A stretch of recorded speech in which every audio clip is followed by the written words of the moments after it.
Hey, I'm Todd from Johnson Auto Body, and today we're talking about regular cars, hybrid cars, electric cars, all sorts of cool stuff. Clearly, we've worked on regular cars for a long time. We got that down. All the OEMs have procedures for us to do everything correctly, so we got that. Hybrid cars are becoming more and more regular. So those are like a mix between, you got an electric motor that helps you along the way, gets better fuel mileage, little battery in it. Most of those cars are based out of regular cars. So repair wise, it's all the same. You just got to make sure that you know how to unhook those batteries and all the hybrid systems, especially if you're doing any kind of welding or things like that. Procedures are all there. They've been out a long time. And then they got cool versions of those that are like plug-in versions that you can plug in and drive just on electric for a while. And then it switches to a gas hybrid thing. It's pretty cool. Get kind of best of both worlds. My wife's minivan, we drive around 30 miles all electric, and then it goes to a gas. It's pretty cool. Then you got the full-on electric cars. So most of those are made entirely their own chassis, their own car. It's their own thing. Like a Tesla's its own car.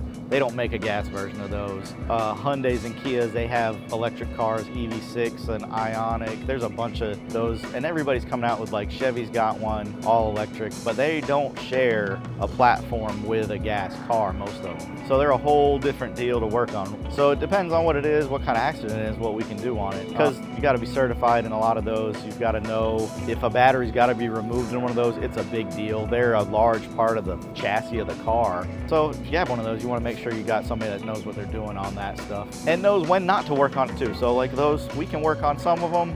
We know what we can do on them. We know where we have to stop and we can't do anything further on that. And we'll be upfront and tell you if it's something we can do for you, great. If not, we'll try and point you in the right direction to get you fixed up.